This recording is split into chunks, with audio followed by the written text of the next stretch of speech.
Assalamualaikum warahmatullahi wabarakatuh. Perkenalkan, saya Elma Wandani dari Studi Hubungan Internasional 2019 kelas A dengan nomor NIM 19020404049. Di sini saya akan menjelaskan secara singkat bagaimana upaya Vietnam dalam meningkatkan perekonomian negaranya dengan menggunakan diplomasi perdagangan internasional dengan studi kasus kerjasama bilateral Indonesia-Vietnam pada tahun 2017 sampai 2021.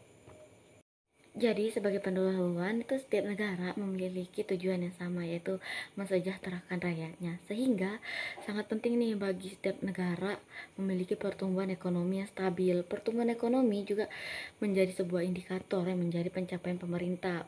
Banyak usaha, kerjasama, dan kebijakan yang dibentuk pemerintah untuk menaikkan ekonomi negara mereka. Salah satunya adalah perdagangan nasional. Pada era globalisasi saat ini, sistem perekonomian dunia menggunakan sistem ekonomi terbuka di mana setiap negara memiliki hubungan kerjasama perdagangan dengan negara lain.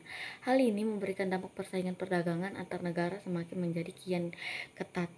Diplomasi ekonomi sendiri adalah jenis diplomasi yang berpusat pada proses pengambilan keputusan, mempengaruhi hubungan ekonomi internasional hingga global dan negosiasi objektif. Dan secara fundamental, diplomasi ekonomi itu adalah turunan dari paradigma liberalisme hubungan internasional yang menyatukan konsep internasional politikal ekonomi, di mana diplomasi ekonomi sendiri mencakup pengaturan dan koordinasi finansial internasional, investasi, kebijakan di development internasional, negosiasi ekonomi, serta hal lain yang akan berpengaruh pada perekonomian yang bersifat lintas negara. Perdagangan internasional sendiri adalah sebuah acuan penting bagi setiap negara untuk mendongkrak ekonominya, tidak terkecuali dengan Vietnam. Pada dapat ini, semua kebijakan kerjasama perdagangan, baik ekspor maupun impor, memiliki tujuan yang sama, yaitu meningkatkan pendapatan negara demi menaikkan kesejahteraan setiap negara. Namun hubungan yang terjalin antar negara yang melakukan kerjasama tidak selamanya berjalan dengan baik, karena setiap negara itu memiliki tujuan dan kepentingan yang berbeda-beda dengan negara lain. Namun tidak semua kerjasama yang dilakukan antara negara, baik kerjasama bilateral maupun multilateral, itu berjalan buruk, karena banyak kerjasama antar negara yang dalam diplomasi negaranya berjalan dengan baik dan berhasil menumbuhkan perekonomian negara. Contohnya kerjasama bilateral Vietnam-Indonesia. Vietnam ataupun Indonesia telah menjalin hubungan kerjasama di dalam berbagai bidang, baik pada bidang politik, pertanian, kesehatan, keamanan, ilmu pengetahuan, dan ekonomi. Kerjasama bilateral sendiri adalah sebuah kerjasama di antara dua negara, baik yang berdekatan secara geografis ataupun yang jauh dari seberang lautan samudera, dengan tujuan utama untuk menciptakan kerjasama politik dan struktur ekonomi. Dalam kerjasama bilateral sendiri ada poin-poin yang penting dalam menjalin kerjasama bilateral, yaitu seperti pada segi kualitas, kuantitas, dan kapasitas yang dimiliki suatu negara.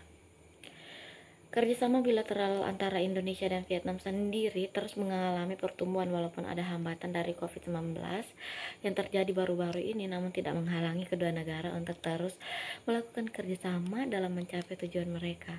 Ada 3 faktor nih yang menjadi pendorong bagi setiap negara untuk melakukan kerjasama bilateral, yaitu pertama, kepentingan bersama secara komprehensif untuk perkembangan dan kesejahteraan masing-masing negeri dan demi kebahagiaan rakyat untuk masing-masing negara. Dan yang kedua adalah adanya kepentingan bersama seperti untuk menjalin perdamaian, stabilitas, keamanan, keselamatan, dan lain sebagainya. Dan yang ketiga adalah negara yang melakukan kerjasama mempunyai kepentingan bersama dalam melakukan kerjasama dan dalam memberikan sumbangan pada masalah dunia dan martabat sebagai satu anggota bertanggung jawab dari komunitas dunia internasional.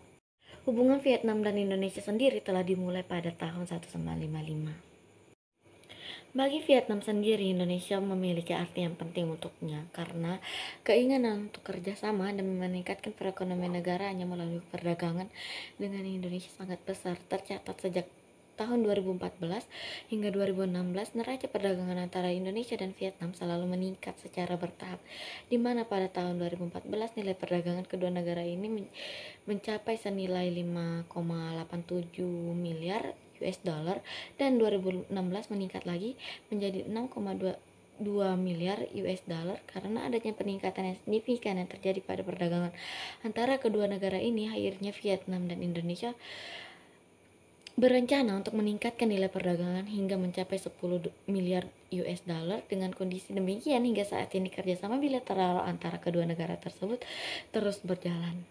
Sebagai contoh kerjasama Vietnam dan Indonesia yaitu kebijakan beras. Beras merupakan komoditas pangan yang memiliki keuntungan besar bagi Vietnam dan Indonesia, di mana kerjasama ini dimulai pada saat penandatanganan Vietnam yang menandatangani memorandum on Rice Trade di tahun 2007 yang bertujuan demi menjamin suplai kebutuhan beras di dalam negeri dan juga sebagai bentuk antisipasi kekurangan pasokan beras serta sebagai pemenuh dan sebagai cadangan stok beras nasional apabila stok beras Indonesia mengalami kekurangan stok yang dapat menciptakan krisis pangan di Indonesia.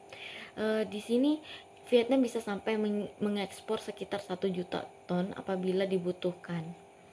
Selain beras, masih banyak lagi barang-barang yang diekspor oleh Vietnam ke Indonesia seperti alas kaki, flat roller, clad, not clad, peralatan telekomunikasi dan suku cadangnya, serbuk kayu dan limbah kayu, hasil perikanan dan lain sebagainya.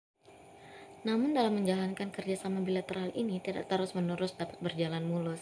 Ada beberapa hambatan dalam kegiatan ekspor-impor kedua negara ini, yaitu seperti adanya pembatasan kuota dari Vietnam, adanya persepsi dari penguasa Indonesia yang menganggap bahwa Vietnam itu adalah negara yang kurang berpotensial dan kerjasama yang ingin dilakukan dengan Vietnam itu akan terlihat sangat sulit. Lalu Indonesia wajib mencantumkan label pada produk obat yang akan diekspor ke Vietnam. Terus hambatan lainnya seperti hambatan barang terhadap barang berbahaya seperti bahan kimia beracun. Terus pemerintah Vietnam juga pernah memberikan kebijakan dalam menetapkan 7 komoditas yang perlu lisensi dari Kementerian Perdagangan Vietnam.